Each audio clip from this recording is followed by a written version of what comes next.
은혜 받으실 말씀은 시편 107편 1절에서 9절 말씀입니다. 시편 107편 1절에서 9절 말씀을 다 같이 봉독하겠습니다. 야훼께 감사하라. 그는 선하시며 그 인자하심이 영원하미로다. 야훼의 속량을 받은 자들은 이같이 말할지어다. 야훼께서 대적의 손에서 그들을 속량하사 동서남북 각 지방에서부터 모으셨도다. 그들이 광야 사막길에서 방황하며 거주할 성읍을 찾지 못하고 줄이고 목이 말라 그들의 영혼이 그들 안에서 피곤하였도다. 이에 그들이 근심 중에 야훼께 부르짖음에 그들의 고통에서 건지시고 또 바른 길로 인도하사 거주할 성읍에 이르게 하셨도다. 야훼의 인자하심과 인생에게 행하신 기적으로 말미암아 그를 찬송할지로다. 그가 사모하는 영혼에게 만족을 주시며 줄인 영혼에게 좋은 것으로 채워주심이로다. 아멘. 오늘 말씀은 엄태욱 목사님께서 전해주시겠습니다.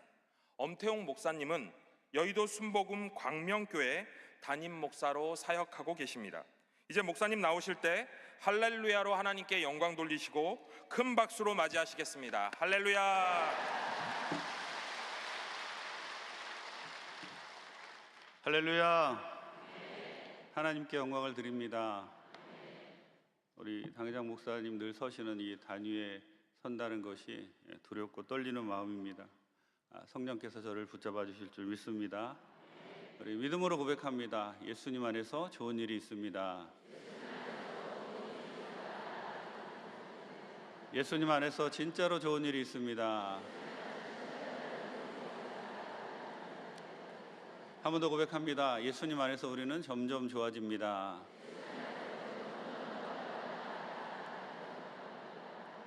아멘. 예수님 안에서 점점 좋아지는 은혜가 여러분 모두에게 함께 하시기를 바랍니다. 오늘 말씀의 제목은 야훼께 감사하자입니다. 우리 말씀의 제목 한번 따라 하시겠습니다. 야훼께 감사하자. 야훼께 감사하자. 아멘. 하나님이 세상을 창조하셨다. 그 말은 하나님이 이 세상의 주인이시다라는 그런 뜻이지요. 다른 표현으로 하면 하나님이 왕이시라는 겁니다. 하나님이 우리의 왕이시고 주인 되심을 고백하고 표현하는 것이 순종입니다. 그래서 하나님은 늘 우리에게 순종을 요구하십니다.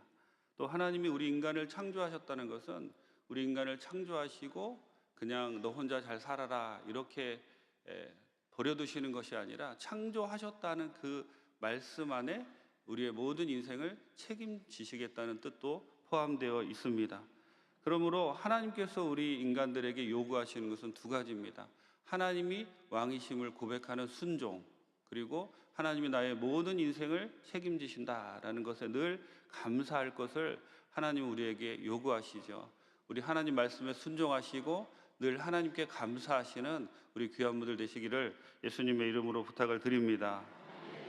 감사는 샘물과 같아서 우리가 감사를 하다 보면 점점 감사할 조건들이 많이 생겨납니다. 불평도 비슷하지요. 우리가 자꾸 불평하다 보면 불평할 조건들이 많이 생겨나게 되는 겁니다. 여러분, 우리가 입으로 감사하면 우리의 생각이 바뀝니다. 또 우리의 생각이 바뀌면 행동이 바뀌고, 행동이 바뀌면 습관이 바뀌고, 습관이 바뀌면 운명이 바뀐다는 거예요. 여러분, 우리가 감사를 시작하면 우리의 운명이 바뀝니다. 어찌 보면 지금까지 우리가 많은 문제 가운데 살고 있는 것, 그것을 우리가 잘 생각해 보면 우리가 감사하지 않았기 때문에 우리에게 많은 문제가 있지 않나 생각해 봅니다. 여러분, 우리는 어떻게 감사할 수 있을까요? 하나님이 나에게 주신 것에 초점을 맞추면 감사할 수 있습니다. 이렇게 나와 예배 드리는 것도 감사하고, 또 건강 주신 것도 감사하고, 또 자녀들 주신 것도 감사하고, 또 좋은 집 주신 것도 감사하고, 우리에게 주신 것에 초점을 맞추면 우리는 늘 감사하게 된다는 것이죠. 하지만 나에게 없는 것을 자꾸 바라보다 보면 저 사람은 왜 나보다 더 큰 차를 타나? 왜 저 집이 더 큰가? 왜 저 사람은 주식만 사면 오르나? 뭐 이런 마음을 갖고 나에게 없는 것들을 바라보게 되면 우리는 불평하게 된다는 겁니다. 여러분, 오늘 본문은 이스라엘 백성들이 하나님께 감사했던 그러한 시입니다. 오늘 본문을 통해서 이스라엘 백성들은 무엇을 하나님께 감사했는지 같이 살펴보면서 은혜를 나누겠습니다. 첫째로 이스라엘 백성들은 하나님이 그들의 구속자가 되신 것을 감사했습니다. 여러분, 본문 시편 107편은 이스라엘 백성들이 바벨론 포로에서 70년간 지내다가 포로 생활을 끝내고 하나님의 도우심으로 하나님이 그들을 구원하셔서 이스라엘로 돌아오고 난 이후에 지은 시입니다. 그들은 고백합니다. 대적의 손에서 그들을 건져 주셨고 또 흩어졌던 백성들을 다시 모아 주셨다라고 고백합니다. 여러분, 우리는 일제 36년을 지냈지요. 그런데 이스라엘 백성들은 2배나 더 많은 70년이라는 포로 생활을 지냈습니다. 그리고 우리는 이 땅에서 일제 압제 아래 있었지만 이스라엘 백성들은 포로로 끌려가서 그곳에서 살다가 다시 돌아왔다는 거예요. 이스라엘 백성들이 포로로 끌려갔다가 다시 돌아왔을 때 그들의 상황이 어떠했겠습니까? 그들에게 남은 것은 아무것도 없었습니다. 무에서 다시 맨 땅에서 다시 시작해야 되는 그러한 상황이었죠. 그들은 환경이 좋아서 감사한 것이 아니라 하나님이 그들을 구원해 주셨다라는 그 사실에 감사하고 있다는 거예요. 여러분, 하나님이 여러분들을 구원해 주신 것을 믿으십니까? 정말로 믿으십니까? 하나님께 구원받지 않았으면 여러분 이 자리에 와서 앉아 있을 필요도 없고 앉아 있는 분들이 아무도 없을 겁니다. 여러분, 우리가 처음 구원받았을 때 그 감격을 한번 생각해 보세요. 내가 내 영이 죽었다가 다시 살아났는데 저도 구원의 감격을 잊을 수가 없는 것이 그때 정말 제가 구원의 감격을 정말 하나님이 나를 구원해 주셨고 나의 모든 죄를 사해 주셨다라는 그 사실을 깨닫고 믿음으로 구원받는 그 순간에 밖에 나갔더니 새들이 나를 보고 지저귀는 것 같고 바람 소리가 내 귀에 속삭이는 것 같고 그리고 밥을 안 먹어도 배가 고프지 않는 정말 놀라운 예수님만 생각하면 눈물이 나는 그러한 시간이 구원의 감격에 겨웠던 그 시간이었습니다. 그런데 점점 신앙생활을 하면서 이제 5년이 지나고 10년이 지나고 20년이 지나면서 우리가 구원받은 것을 당연히 여깁니다. 여러분, 우리 인생에서 가장 큰 기적은 우리가 구원받은 겁니다. 아멘이십니까? 우리 죽은 영혼을 예수님께서 2000년에 십자가에서 죽으심으로 말미암아 우리가 마음으로 믿어 의에 이르고 이루어 시은하여 구원에 이른다고 우리가 구원받았다는 이 사실, 그 사실이 뭐 시집을 못 갔어도 사업이 잘 안 돼도 이스라엘 백성들처럼 아무것도 없어도 그들은 하나님이 그들을 구원해 주셨다는 그 사실 한 가지만으로도 감사하고 있습니다. 여러분, 구원의 감격을 다시 회복하시기 바랍니다. 여러분을 구원해 주신, 나를 구원해 주신 그 하나님께 감사하시는 귀한 분들 되시기를 예수님의 이름으로 축원합니다. 구원받은 것은 우리 인생의 가장 큰 기적입니다. 여러분, 하얀 돼지, 검은 돼지 이야기를 아시나요? 어느 날 검은 돼지가 하얀 돼지가 되고 싶었어요. 그래서 좋은 비누를 사서 매일 샤워를 하면서 이제 하얀 돼지가 되기 위해서 노력을 합니다. 그리고 또 좋은 병원을 찾아가서 이제 성형수술을 받으면 하얀 돼지가 될까? 근데 여러분, 이 검은 돼지가 하얀 돼지가 될 수 있을까요? 검은 돼지가 하얀 돼지가 될 수 있는 방법은 딱 한 가지입니다. 죽었다가 다시 태어나면 됩니다. 여러분, 죽은 사람에게 여러분들이 내가 당신을 살려줄 테니까 눈 한 번, 오른쪽 눈 한 번 깜빡깜빡하면 내가 당신을 살려주겠습니다. 그러면 죽은 사람이 눈을 깜빡할 수 있습니까? 죽은 사람은 아무런 행동도 액션도 취할 수 없는 거예요. 우리가 그런 상태였다는 것이죠. 그런데 우리에게 하나님의 말씀이 들려지고 그리고 믿음으로 믿음에 이르게 한다고 그 말씀이 내가 노력해서 구원받은 것이 아니라 우리가 구원받은 것은 전적인 하나님의 은혜라는 거예요. 전적인 하나님의 은혜.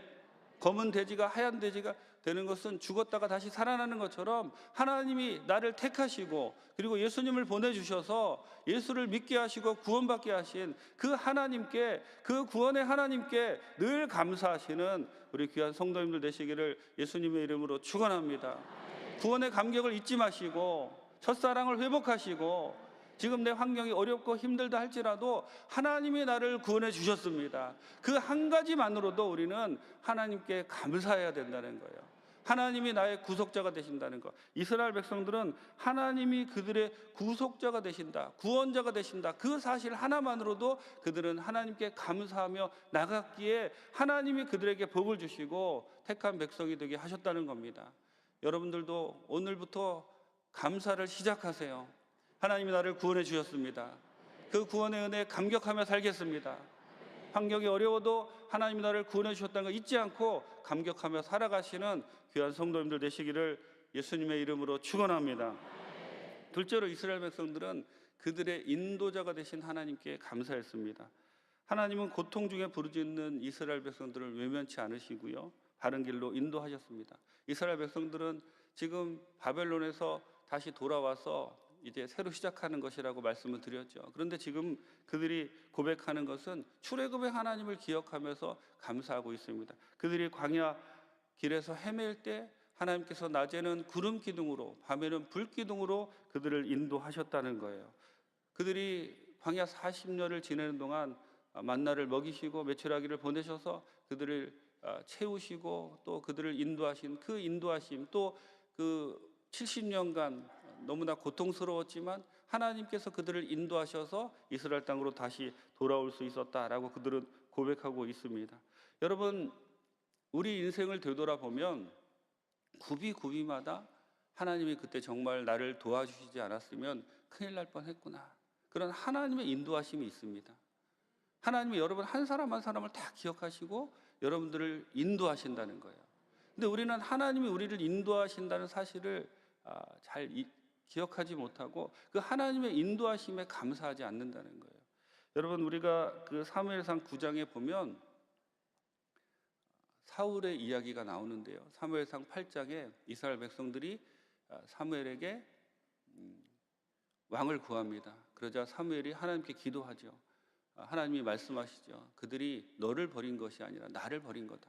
그리고 하나님은 사울을 택하셔서 이스라엘 왕으로 삼으시려고 합니다. 근데 9장에 들어가서 이제 사무엘이 가서 사울에게 기름 부어야 되는데 9장에 들어가면 첫 번째 무슨 이야기가 나오면 사울의 집에 암나기를 잃어버렸다라는 이야기가 나옵니다. 지금 하나님이 사울을 왕으로 택하셔서 그를 사무엘과 만나게 하시려는데 그 가정에 일어난 일은 암나기를 잃어버리는 좋지 않은 일이 일어났다는 거예요. 여러분, 암나기는 그 당시에 큰 재산이었습니다. 암나기를 잃어버린 일이 좋은 일인가요? 나쁜 일인가요? 나쁜 일이죠. 그런데 사울이 아버지의 말에 순종해서 그 암나기를 찾으러 나갔다가 사무엘을 만나게 되고 사무엘이 사울에게 기름 부음으로 사울은 이스라엘의 초대왕이 되었다는 겁니다. 여러분, 처음에 좋지 않은 일이었지만 하나님께서 합력하여 선이 되게 하셨다는 거예요. 우리 인생도 마찬가지입니다. 우리가 살아가는 모든 인생이 우리가 보기에는, 우리가 볼 때 환경이 좋지 않은 것 같지만, 마치 사울의 집안에 암나기를 잃은 것 같지만 하나님께서 그것을 통해서 우리가 왕이 되게 하신다는 거예요. 하나님께서 그것을 통해서 하나님의 인도하심이 우리를 하나님께로 이끌어가는 것이고 하나님의 인도하심이 우리를 도와주신다는 겁니다. 여러분, 살아가면서 굽이굽이마다 하나님이 여러분을 인도해 주실 때 그 하나님께 감사하시기 바랍니다. 하나님 감사합니다. 나를 이렇게 인도해 주시고 밤에 잘 자게 하시고 아침에 일어나게 하시고 또 운전 중에 사고 나지 않게 하시고 또 우리 자녀들도 지켜주시고 모든 것이 하나님의 인도하심입니다. 하나님의 인도하심이 없이는 우리는 하루도 살아갈 수가 없어요. 그것을 기억하시고 하나님이 나를 인도해 주셨다, 그 사실에 늘 감사하시는 우리 귀한 성도님들 되시기를 예수님의 이름으로 축원합니다. 저는 말레이시아에서 17년 동안 현지 원주민이 이반족을 섬기면서 선교 사역을 감당했습니다. 보르네오 섬에서 사역을 했는데요. 1999년도였던 것으로 기억하는데 그때 이제 단기팀이 와서 같이 이제 사역을 나가기 전이었습니다. 아침에 기도하는데 하나님께서 이제 저희 사역지는 밀림 안에 들어가서 그 밀림 안에서 살고 있는 이반족들에게 복음을 전해야 되는데 그러려면 육로가 없기 때문에 늘 작은 뿌라오라고 7, 8명이 탈 수 있는 배를 타고 이제 이동을 합니다. 그래서 그날 아침에도 한 4시간 정도 밀림에 들어가서 복음을 전해야 되기에 그 작은 배 뿌라오 타려고 하는데 그 작은 배가 2개 정도 준비되었는데 그날 아침에 이제 묵상하면서 기도하는데 하나님께서 이 형제들과 자매들을 따로 배를 나눠서 태우라는 말씀을 주셨어요. 그래서 형제들과 자매들 따로 나눠서 이제 배를 타고 가는데 그 제가 사역하던 그 보르네오 섬의 그 강은 이제 그 보르네오 섬이 원목 수출로 유명합니다. 보르네오 가구라고 들어보셨죠?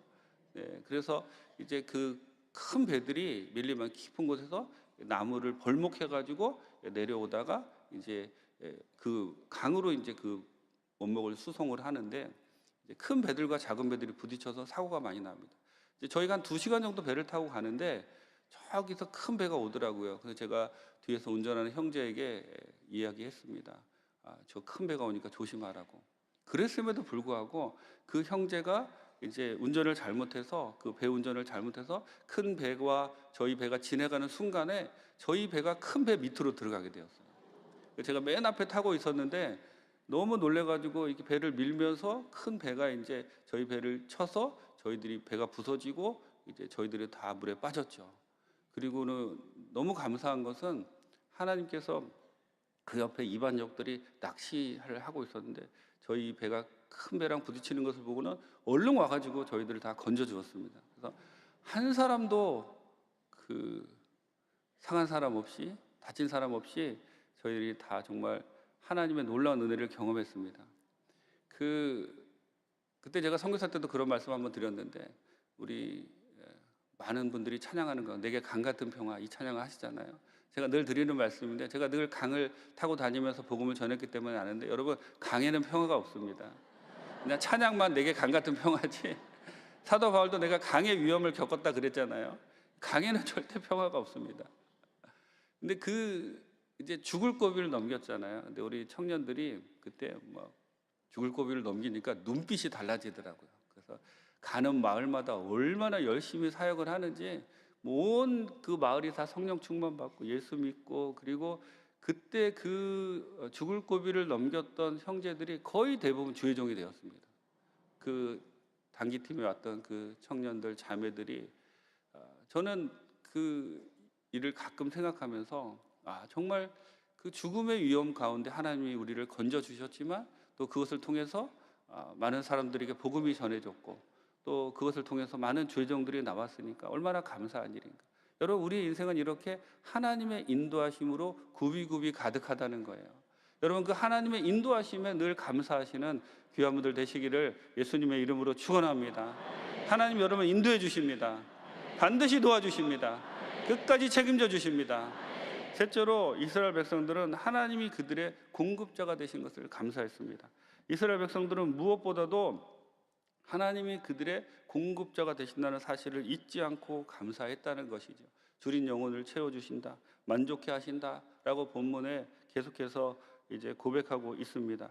여러분 우리 인생은 공술의 공수거라고 우리가 이 세상에 태어날 때 빈손으로 왔습니다. 이 세상에서 이제 천국으로 돌아갈 때도 제가 우리 성도님들께도 늘 말씀드리는데 우리는 천국으로부터 온 사람들입니다. 이 땅의 삶은 나그네 삶이죠. 그리고 우리는 본향인 천국으로 갈 사람들입니다. 아멘이십니까? 그러면 이 땅에서 우리가 살아가는 동안 제가 서두에도 말씀드렸지만 하나님이 우리를 창조하시고 하나님이 우리의 모든 것을 책임지시고 하나님이 우리의 공급자가 되신다는 거예요. 그 하나님이 우리의 공급자가 되신다는 사실을 우리는 늘 기억하며 하나님께 감사해야 할 줄 믿습니다. 여러분 가나안과 애굽의 차이를 아십니까? 많은 분들이 성지순례를 가시면 이 가나안 땅, 지금 이스라엘 땅을 보고 굉장히 놀랍니다. 광야 지역이고요. 이른 비와 늦은 비가 내려지지 않으면 추수를 할 수 없는 아주 척박한 그러한 곳입니다. 그리고 대부분 마음속에 그런 생각을 하죠. 아니 이게 무슨 젖과 꿀이 흐르는 땅이야? 아니 여기 뭐 이 광야에서 뭐가 있는데 젖과 꿀이 흐르는 땅이야? 그런데 조금 내려가서 이집트를 보면 나일강 삼각주를 중심으로 그것은 물이 많고 땅이 비옥해서 무엇을 심어도 잘 수확할 수 있는 그런 땅이라는 거예요. 그래서 많은 사람들이 차라리 여기가 젖과 꿀이 흐르는 땅이 아닌가라는 생각을 한다는 것이죠. 그러면 이 가나안과 애굽의 차이가 무엇이냐면 가나안은 척박한 땅이지요. 하지만 하나님이 이른 비와 늦은 비를 내려주셔서 그곳에서 하나님의 도우심으로 살아갈 수 있도록 만드는 곳이 가나안이라는 거예요. 애굽의 특징은 뭐냐면 그냥 뭘 심어도 잘 나니까 그 애굽은 하나님의 도움 없이도 살아갈 수 있는 곳이 애굽이라는 겁니다. 여러분, 가나안은 그냥 환경이 아니라 하나님의 도우심으로 살아가는 곳이 가나안이라는 거예요. 여러분, 내 힘으로 내가 열심히 노력해서 그리고 내 마음대로 살아간다는 것은 결국 내가 교만해지고 하나님을 왕으로 인정하지도 않고 하나님 말씀을 순종하지도 않습니다. 여러분이 혹시 지금 내 힘으로 내 노력으로 살아가고 있는 애굽 땅에 계시면 하나님의 도우심으로 살아가는 가나안으로 나오시기 바랍니다. 하나님의 도우심으로 살아가야 된다는 거예요. 이른 비와 늦은 비가 없으면 살아갈 수 없는 것, 하나님의 공급하심이 없으면 살아갈 수 없는 것, 하나님의 공급하심에 늘 감사하시며 우리가 하나님이 나를 공급해 주셔야만이 살 수 있습니다 라고 우리 마음 가운데 생각이 들 때 우리는 비로소 하나님이 나의 공급자가 되십니다 라고 감사할 수 있다는 거예요. 여러분, 애굽이 결코 좋은 곳이 아닙니다. 출애굽하게 하셨잖아요. 2000년 1월 1일 날 헌신 예배를 드렸던 성교지 교회가 있습니다. 제가 1997년도에 이제 가서 이제 많은 마을에 복음을 전하고 있는데 99년도에 우리 교회 안수 집사님 한 분이 저에게 전화를 주셨어요. 엄태욱 선교사님이십니까? 그래서 네, 그랬습니다. 그랬더니 기도하시는데 성령께서 저한테 전화를 하라는 마음을 주셨다는 거예요. 그래서 무슨 일이십니까? 그랬더니 목사님, 선교사님 혹시 거기에 그 교회 지을 곳이 없냐고. 그래서 제가 사역하는 곳 여러 곳이 있는데 혹시 와서 한번 보시겠냐고. 그래서 그분이 이제 와서 보셨습니다. 그리고는 정말 교회가 필요한 한 곳에 그분이 헌금을 하셔서 2000년 1월 1일 날 아름답게 헌당 예배를 드렸습니다. 제가 자료를 찾다가 이제 저도 선교지를 떠난 지 10년 됐더니 자료가 다 사라지고 없더라고요. 그 사진을 못 가져왔는데, 그래서 그분이 이제 헌금을 하시고 교회를 지으면서 그분과 교제하면서 이런저런 이야기를 나누게 되었습니다. 그분이 이제 오셨는데 신발을 한 짝밖에 안 갖고 오신 거예요. 그래서 제가 물어봤어요. 아니, 집사님 왜 신발을 한 짝밖에 안 갖고 오셨습니까? 선교사님, 제가 우리 집사람 몰래 도망 오느라 그랬다고. 왜 안 집사님 몰래 도망 오셨냐고 그랬더니, 이제 이분이 예전에 어릴 적에 교회를 다니시면서 그 교회에서 부흥회 때 큰 은혜를 받으시고 서원을 하신 것이, 하나님, 저는 하나님의 전을 건축하는 사람이 되겠습니다. 이런 서원을 하신 거예요. 근데 이제 자라서 사업하면서 이제 세상으로 갔다가 다 잊어버리고 살다가 우리 여도순복음교회 철야 예배에 오셨다가 다시 한번 첫사랑을 회복합니다. 그리고 그때 정말 하나님이 나를 이렇게 부르셨구나, 교회를 지으라는 사명을 주셨구나라는 것을 깨닫고 다시 이제 그 서원한 것을 이제 이행하기 시작했죠. 먼저 자기 고향 교회에 가보니까 아직도 이제 삼각교회에서 지내고 있어서 고향 교회에 이제 헌금을 해서 교회를 짓는데 아무리 해도 5천만 원이 모자라더래요. 그래서 어느 날 자기 아내와 자녀들을 이렇게 불러서 그동안 당신 나랑 사느라고 너무 수고했으니까 내가 해외여행을 보내줄게. 그리고 가족들을 해외여행을 보냅니다. 그리고는 이 집사님이 집을 파신 거예요. 집을 파셔가지고 그 교회 5천만 원 헌금하고 그리고 이제 그 전세로 들어가시고, 이 안 집사님이 해외여행 갔다 오니까 집이 사라진 거예요. 그러니까 얼마나 황당했겠습니까? 멱살 붙잡고 험한 말로 너 또 할래 안 할래 막 이렇게까지. 근데 그때까지 그 집사님이 저에게 말씀해 주시는 것이 5개 교회를 지으셨다는 거예요. 고향 교회 지으시고 또 미얀마도 지으시고 또 중국도 지으시고. 근데 그분이, 저는 그래서 부유하신 분인 줄 알았어요. 그런데 그분의 고백이 그렇습니다. 목사님, 저는 기아 자동차 세일즈맨입니다. 제가 돈이 많아서 이 일을 하는 게 아닙니다. 근데 제가 어느 곳에 교회를 짓겠다고 하나님께 결심하고 기도하기 시작하면 차가 그냥 불티나듯이 팔린다는 거예요. 그래서 그 교회를 짓고도 남을 충분한 그런 모든 재정이 다 채워진다는 겁니다. 그래서 그분이 고백이 그렇습니다. 목사님, 정말 하나님의 공급하심이 너무 놀랍습니다. 하나님의 일을 하니까 하나님이 이렇게 공급해 주시는 거 저는 늘 체험하고 감사하고 있습니다. 그분은 이제 저도 요즘은 잘 못 뵈는데 가끔 이제 우리 교회 지나다니다 저를 뵈면 막 하나님이 얼마나 자기에게 복을 주셨는지 저에게 자랑하시느라고 정신이 없습니다. 여러분, 하나님이 우리의 공급자가 되십니다. 아멘이십니까?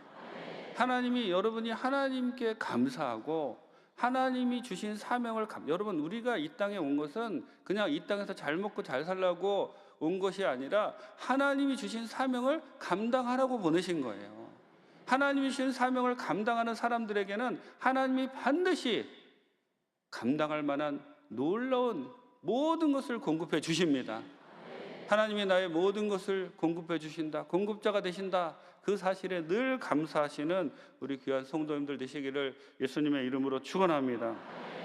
여러분, 우리는 감사와 감사 사이를 잘 견뎌야 됩니다. 이스라엘 백성들을 보면 그들은 출애굽하는 과정에서 놀라운 하나님의 은혜를 경험했습니다. 제가 시간이 없어서 일일이 다 설명드리지 못하지만 홍해가 갈라졌어요. 만나와 메추라기를 먹었습니다.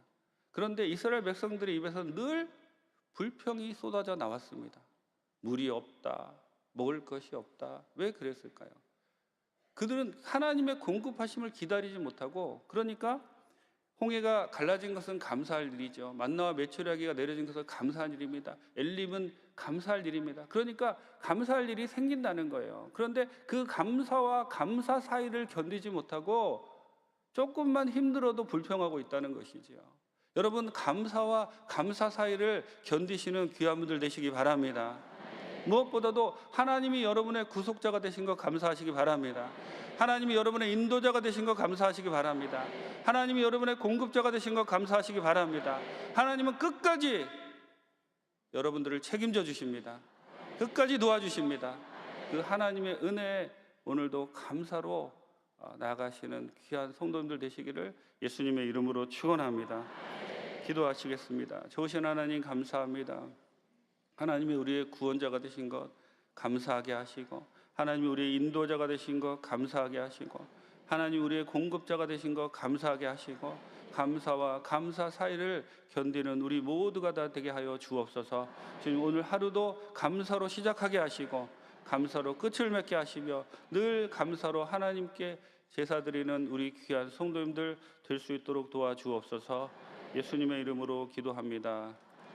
이제는 우리 구주 예수 그리스도의 무한하신 은혜와 아버지 하나님의 극진하신 사랑과 보혜사 성령님의 감화 감동 인도 교통 충만케 하시는 역사가, 하나님의 나의 구속자가 되신 것, 하나님의 나의 인도자가 되신 것, 하나님이 나의 공급자가 되신 것을 감사하며 살아가기로 작정한 이 자리에 참석하신 우리 귀한 성도님들, 온라인으로 예배드리는 모든 성도님들 개인, 가정, 자녀, 범사 위에 이제로부터 영원토록 함께 있을지어다. 아멘.